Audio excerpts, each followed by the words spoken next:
welcome back to the Survive and Thrive Virtual Summit for Moms. Today we have Miss SARA BAZAN. She is a beautiful, beautiful soul, and she is going to share a lot of wonderful things about having balance in your life and being able to achieve some of those health and wealth goals. Welcome, Sarah. Hi, everyone. I'm so happy to be here with you all. We're happy to have you. Hey. I haven't seen you since the Bahamas, but we talk pretty often, and I really value our friendship. So I really appreciate you giving your time for this. I am so grateful for you putting this on. Like, really, it's so important for women to have a place where we can support each other, so we can empower each other and be inspired and motivated. So I'm really excited to share some of my ideas and some of my gifts that I have to give to you all and to your community, Chelsea. Oh, wonderful. Okay, yeah, you guys are going to get a lot out of this session here. Let me go ahead and tell you a little bit about this, Sarah. Sarah is a health and wealth coach. She is an entrepreneur success strategist. Sarah has empowered thousands of people for over 30 years to find balance in their life while creating major success in their business. She is a licensed psychotherapist with a master's in clinical psychology. I didn't know that. She is a certified life and executive coach, practitioner of neuro-linguistic programming, and a certified healing Tao instructor. Sarah has traveled the globe working in 5 continents and 14 countries. Sarah is a mother of 2 and an avid outdoor enthusiast who enjoys rock climbing, outrigging, and sailing in beautiful Santa Barbara. Her success strategies will help you go from frustrated and stuck to focused and energized so you can finally make more money, enjoy more time, and freedom to become the influencer that you are meant to be. Welcome, Miss Sarah. You take it away. Oh, thank you so much. Yeah, I really love working with women and supporting women because I feel like when we empower ourselves, we do make a difference in the world, and we can make a better world and really make that impact that we know we can, right? When we find our voice, when we find our power and step into our potential. So I really love the work that I do, and I really enjoy all of working with all of my clients and supporting everyone. So I want to make sure that you all get the best that you can out of this time with me. So get yourselves a pen and paper, a notebook, something that you can use just to take I got my pen and paper. Your virtual pen. No. Nope. It's always good, and whenever I work with people, it was always important to take those notes and just something you can refer back to. But there's also something about the physical writing that helps it imprint in your brain too. So even if you never go back to it, it also helps the learning process. But I want to tell you a little bit about my story as I teach you some things that'll be really useful for you to create the dream life, to create the life that you want and that you desire. So I was the youngest of 7 kids, all born in 10 years. So if you can imagine, yeah, my household was a bit chaotic with all those kids. And being the youngest, one of the things that I learned very quickly was that I had to be under the radar, that I had to, stay quiet, because if I were to say anything, I might get teased. I might, get ridiculed. I might be made fun of, right? Because kids are just kind of like that. And when they, they have free reign or go unsupervised sometimes, right? They can be mean to each other. And so at the age of 3, my mother signed me up for a Montessori school. And I went to the school and I cried and cried and cried. I was so afraid to be at the school, and they made my mother stay because that was just the rule, that if your child is crying, you can't leave. So the funny story about it is that she ended up becoming a Montessori teacher because she had to stay there, because I wouldn't, I just couldn't handle. I was so scared. And then finally I got adapted, but I never spoke to anyone for the whole year. Like that's how deep this, even at the age of 3, I had already learned, don't speak or you won't be safe. And Wow. so I tell this story because it's kind of my story. It's been a long journey of how I found my voice and how I stepped into really feeling confident and feeling secure in myself out in the world, right? Went from that little kid who was so scared to be out in the world by herself and so scared to even say anything, right? Because of kind of the environment I grew up in. Not that it was abusive necessarily, but it's just what it was, right? And I'm telling you all this too because each one of you, all of us, has a story, right? Has things that happen in their life at some point in their life, right? That cause them to internalize messages, right? The messages, for example, that for me, it was, I'm not safe, right? Saying anything because I might be called stupid. That was one of my big things. And I knew that that was it later on in life because my automatic thought that would pop up in my head when I was later on as an adolescent and as an adult was that I was stupid. Now, I wasn't stupid. I was just the youngest of 7, right? Like I was just young. And so I would say silly things, right? And they would make fun of me. And I thought that meant that I was somehow stupid. And that was like the internal message I have. And we all have things that happen in our life and we internalize the messages. And a lot of what they call the core wounds, they end up becoming like, I'm not good enough, there's something wrong with me, or I'm not lovable. Those are like the common ones. And it's so interesting, in psychology as you experience it, as you become more aware of your own life and like your own automatic thoughts that pop up, is that we all, no matter what it is, our experience, no matter what happens to us and what it is that kind of causes us to feel that way, it all ends up kind of being interpreted in our unconscious as those same basic core wounds. So I find that fascinating. And maybe you can think about that in your own life, because what happens is that it gets internalized and programmed into your unconscious. So we don't even realize that we have those wounds unless you do some of the work necessary to explore, what is it? Why is it that I have this automatic thought, right, that pops up? Or why is it that I keep doing this same thing over and over again? Maybe attracting, a partner that can't love me, or maybe continuing to, try to get acceptance from, authority figures, or, there's many different ways it shows up, but usually what happens is it funnels down to some basic things, some basic kind of core wounds that we need to uncover the unconscious. And the first step is really through awareness, right? Starting to pay attention. And this is what I want you all to write down now. Maybe as you're talking, as you're listening to me, write down some of the things that you think are some of your automatic thoughts. And they could be positive too. But a lot of times they come from that insecurity and they come from that unconscious programming. So if you're aware of them already, you can write them down.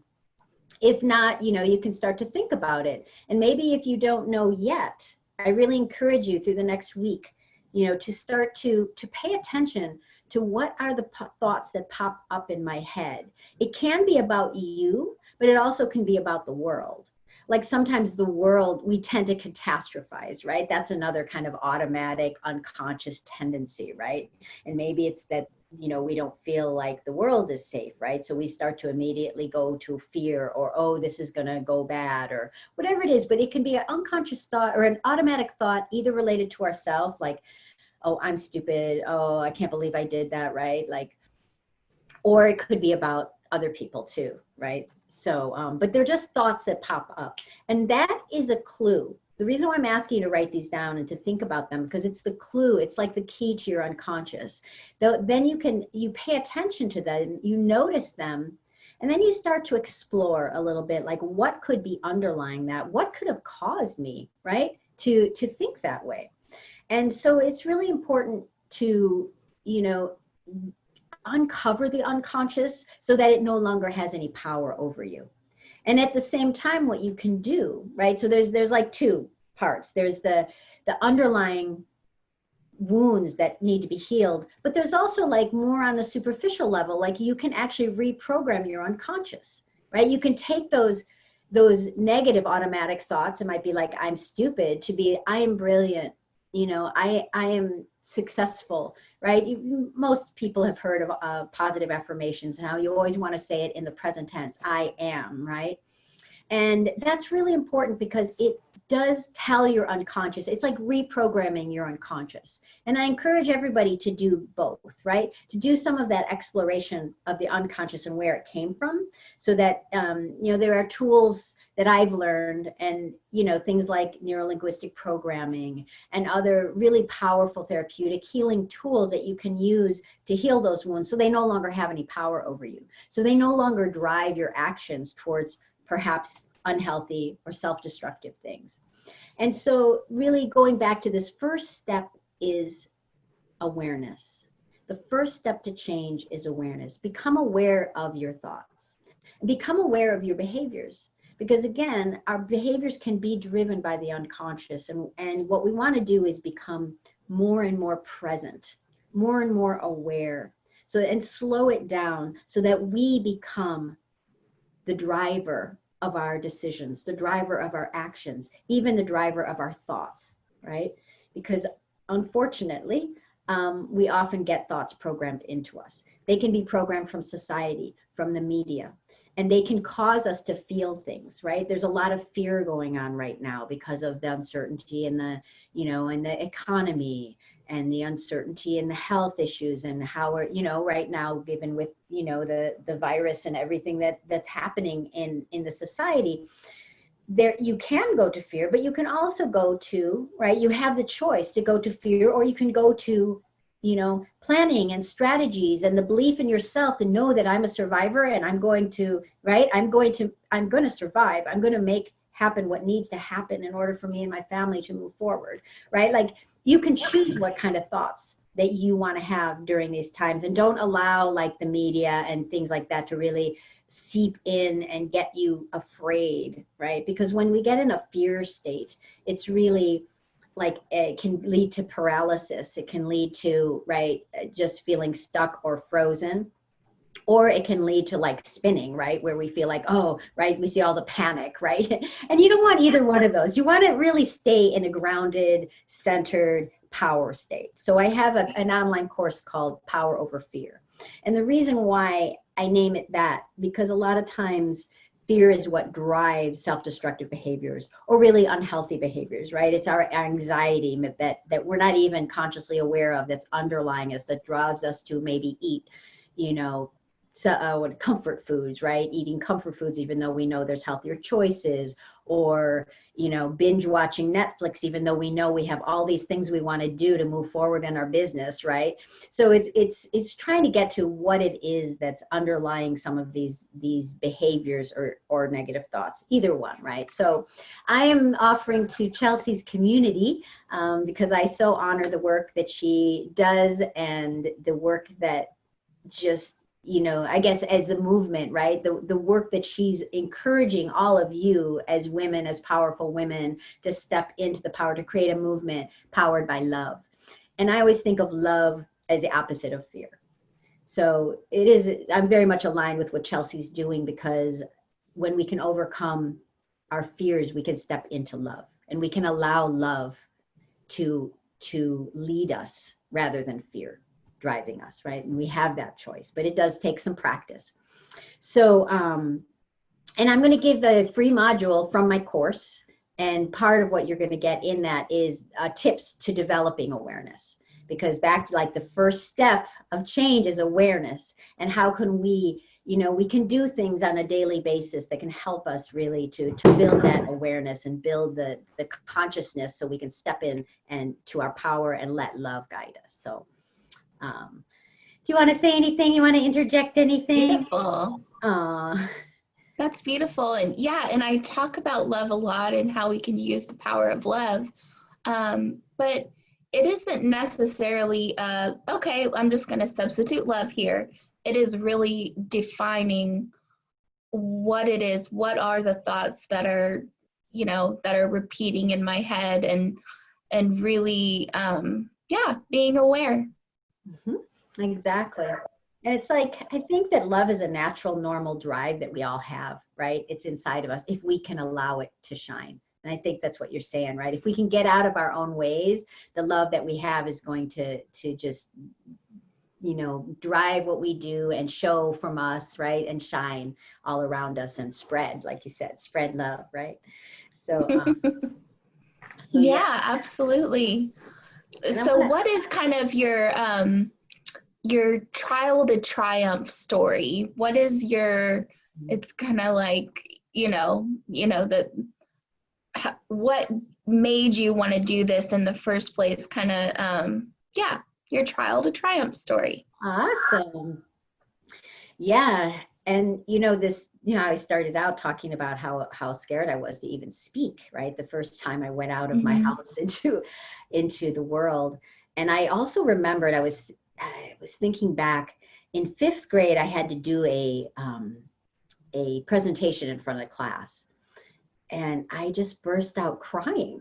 Like I was doing okay, and I just burst out crying.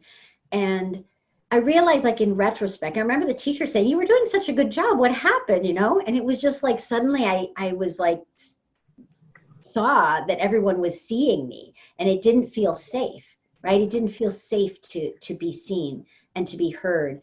And there was this fear of like rejection or ridicule, right? Because that had been my experience growing up. And I think that that's a real common one. I think many people, as we know, have a fear of public speaking. And that's something that I have become inspired, back to your question, really to support people in overcoming that, because the world needs our voices, right? The world needs our love. They need our passion. And when we don't do the world a service when we stay small, right? When we don't learn to get beyond that. And so, I think that's part of really what my journey has been. And one of the ways that I became, well, let's put it this way. I'm a child of the 60s. I was young during the 60s, but I was very much influenced by the music of the 60s. My parents were really into folk music. And so I grew up listening to Peter, Paul and Mary and Joan Baez and the Weavers. And you guys, many people might not know of those groups anymore, but they were very much influential to me. And so I remember at the age of like 14, I grew up in Chicago, by the way, the south side of Chicago. And it was a winter day. And I used to love when it snowed, because it was like this blanket of silence would cover the land, right? And it would make everything really quiet. And I remember going out, I used to love to lay on, like, it would be like a foot of snow, and just lay on the snow in a snowstorm and watching the snowflakes coming down. And I remember it so clearly, like it was just yesterday. And this vision came to me. It was a vision of singing in front of people, of being like, the next Joan Baez, right? Of being on stage and having an audience. And you can only imagine that someone who had so much fear of being seen, right? And being heard, where did this vision come from, right? It came from somewhere deep inside my own soul and my own love for myself, right? And for the world, right? That I saw these people being role models of making change and positive change through music. And I suddenly, created this vision, and it just came to me, maybe through my unconscious. And that's kind of where, to answer your question, kind of where the beginning of this journey of healing for myself. And I was thinking, again, think of what is your dream? Write down now, everybody write down a little bit about, maybe a dream you had when you were a teenager, or maybe a dream that you have right now, or something that you've always wanted to do, right? It could be, it could be playing guitar. It could be, going, climbing a mountain, or, whatever that is. I used to want to be a famous actress. That's what you want to do? Yep. Nice. I remember when I was little, I wanted to be a ballet dancer, and I always thought I was too chubby, because that was one of the things that, like, my siblings always teased me about being fat. And so anyway, I thought ballet dancers, I could never be a ballet dancer because I was fat. And the truth was, I wasn't even fat. I just thought I was, because they teased me, right? It was, again, another one of these internalized message. But I want y'all to think about those things, because, even the things of our childhood, like wanting to be a dancer, because now I've learned to love to dance. You know, maybe I didn't become a ballet dancer, right? Because that takes a lot of, you know, like you have to start early to do that. But I became a dancer, right? Like I love to dance, and even as much as I was afraid in the beginning, right, to even stand up in front of people, right? I learned eventually to be able to dance through my own healing process, through Are you a yoga. singer? I am a singer. You are a singer? Yeah, this is well, I need to get to the triumph part of my story, right? I So, didn't know that. yeah.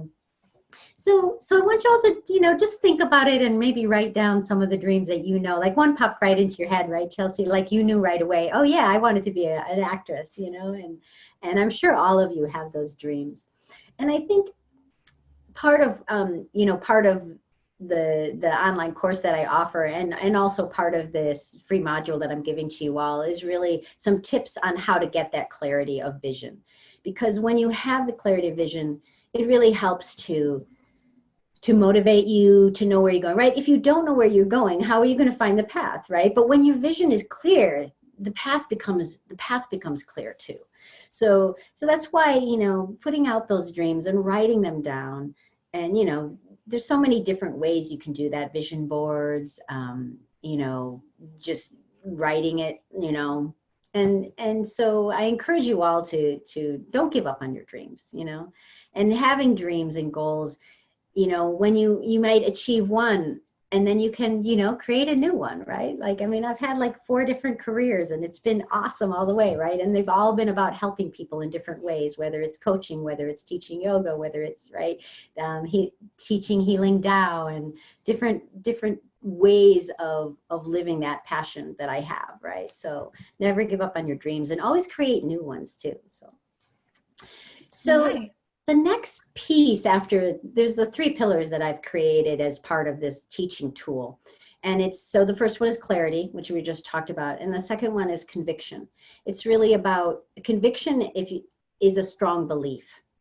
And what we want to do is have a strong belief, right, in ourselves and in our dream, and overcome limiting beliefs, right? Because as I talked about earlier in the unconscious, that sometimes those automatic thoughts come up as limiting beliefs, right? I can't ever do that. Oh, I could never, right? How many people have that thought come up, right? When you're like, you know, I want to be a great actress. Oh, I could never do that. Or I want to be a dancer, right? Oh, I could never, right? It's like these limiting beliefs. And you know, it's so important to build that belief, to build the conviction inside yourself. And it does take some work, right?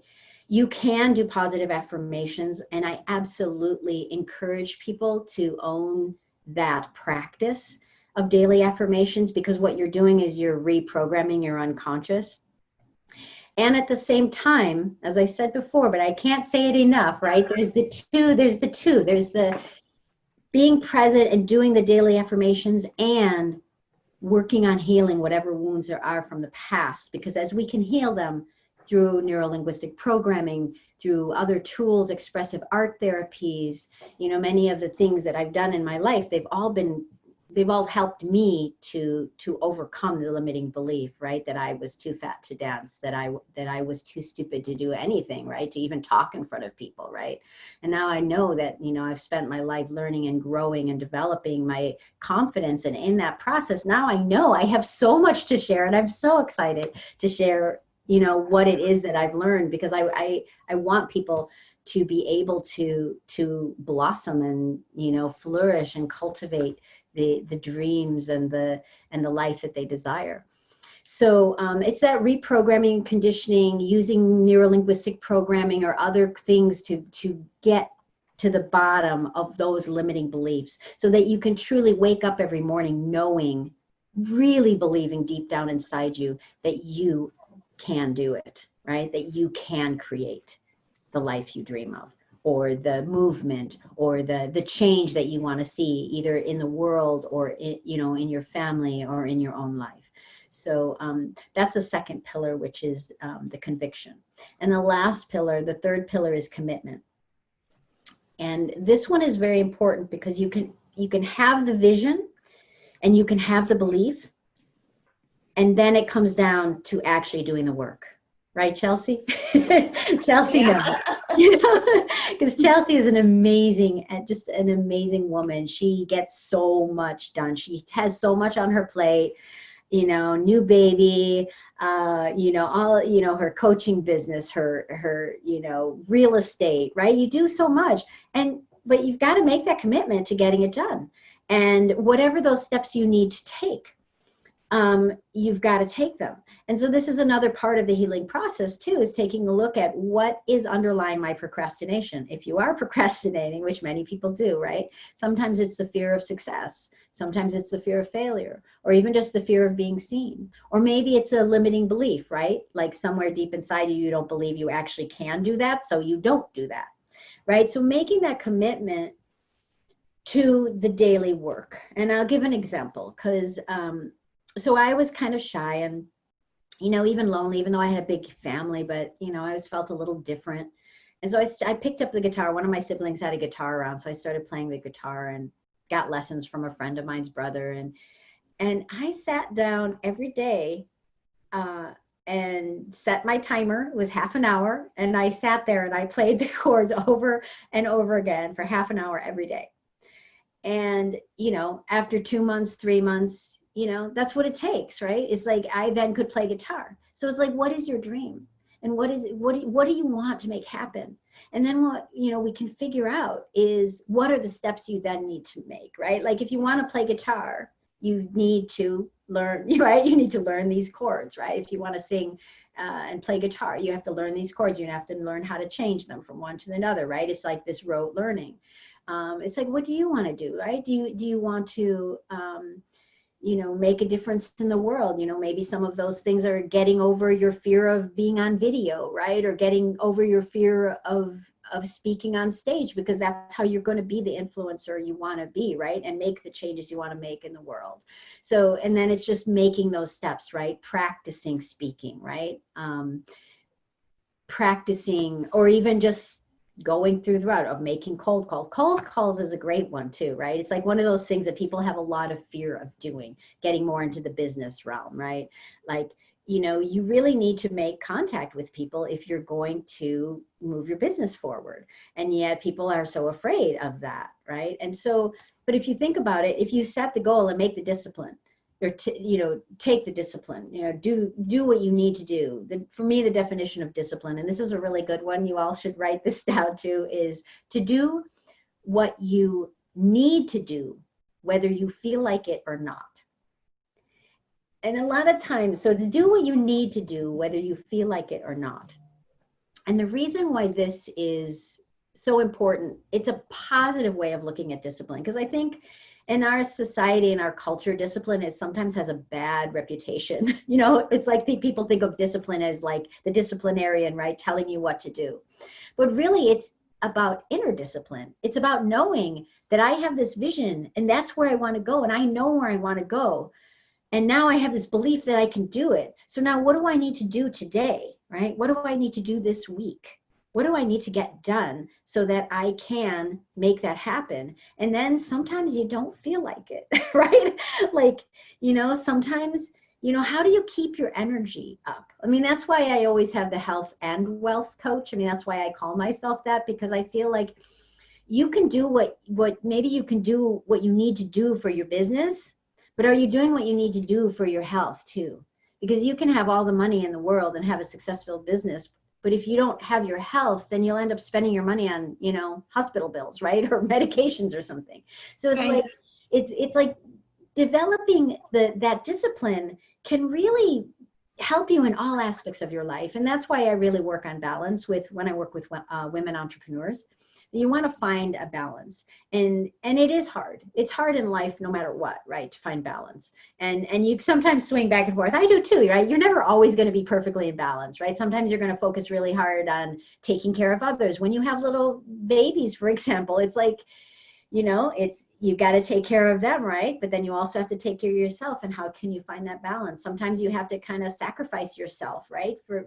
To do for your business or for your baby, right? Like, and as women, I think we often sacrifice ourselves too much. And this is what a message I want to give you spontaneously right now today is that I want y'all to think about it and maybe even write down a place in your life where you feel like you're sacrificing yourself too much, right? And you're really not taking the time for yourself, because women in this society are expected to do it all, right?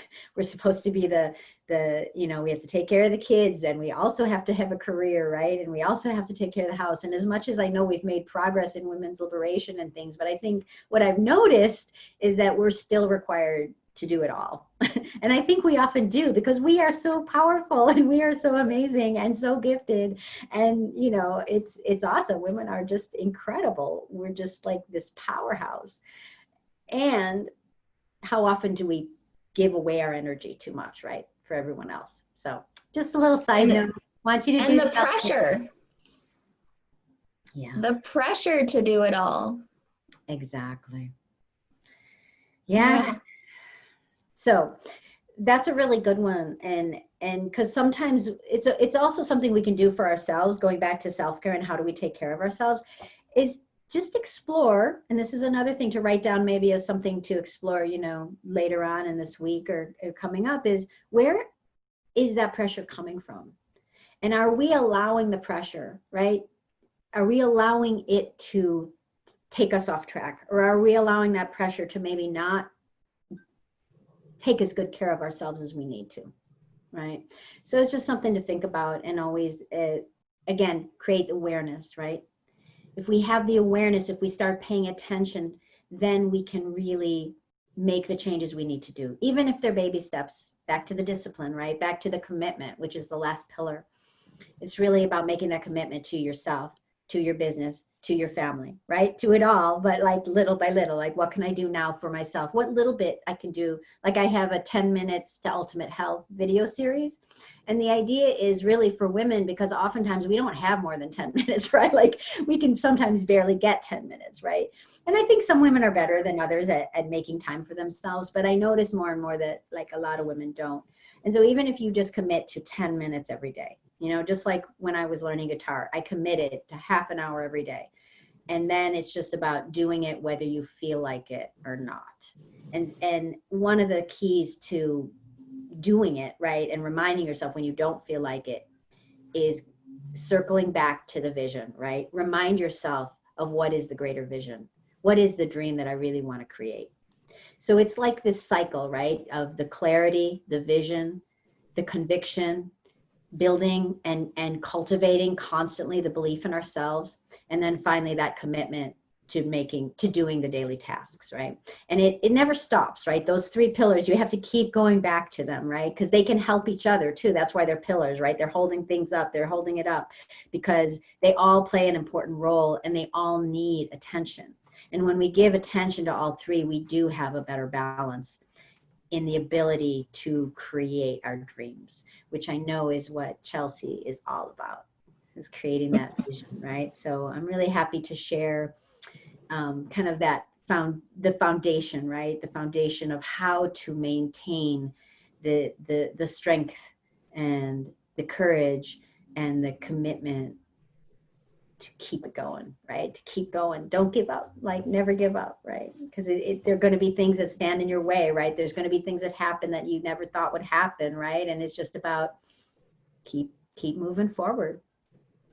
It just popped in my mind too about like one of my favorite neurolinguistic programming saying is there's no failure, there's only feedback, right? So that's a way to frame your mindset that if something doesn't go the way you want it to, right? If you had a plan and it didn't go that way, just think, oh, this is feedback. Oh, that means I need to do it differently, right? I need to find a different path. And that's all it means, right? It just means you need to figure something else out. And I think another great one is, so what, what's next, right? It's like, okay, this happened. Let me just, figure out what I'm going to do next, right? Right. Yeah. And I'm in deep thought over here because, as I go through and I'm recording these interviews, because these are pre-recorded interviews,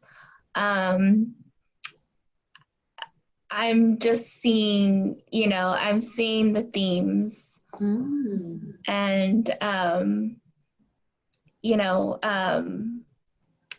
for example, this morning, you're my fourth interview today. All right. And so this morning, which probably I'll post them in this order so the viewers will have seen.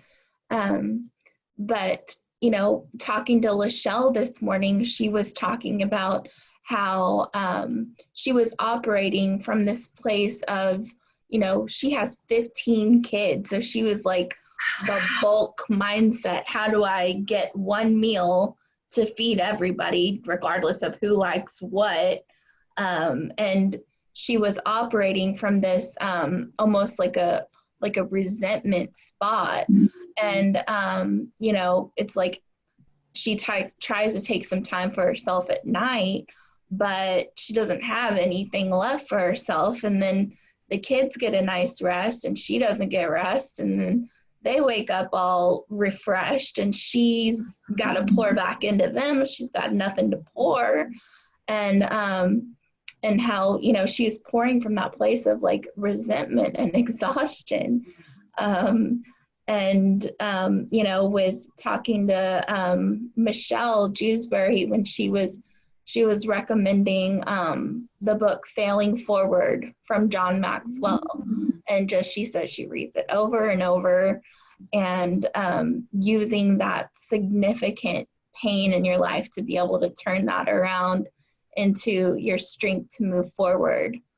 And so I think, I love how it all builds on each other. And like you said, failure is feedback. And it's just stepping stones to, it's like the stepping stones that you have to have in order to get where you want to go. So it's nothing to beat ourselves up over, you know, it's just feedback, and feedback is always a gift. Exactly. Yeah. It reminds me of also, if you think about, you know, every step in your life, right, that you take, and sometimes you might stumble, right? If you think of a little 1-year-old, right, trying to learn how to walk, but that's how they learn, right? Like sometimes you just have to do it, and maybe you will stumble and maybe it won't be right that time, but then you learn something from that. And the other thing I've noticed, you know, in my journey as an entrepreneur, that I just love how much personal growth happens by getting out of your comfort zone as an entrepreneur, putting yourself out there, because you then suddenly, you know, become someone else. You become stronger, right? You develop these skills and this confidence because you put yourself out there. And maybe you didn't necessarily get to the goal immediately, right?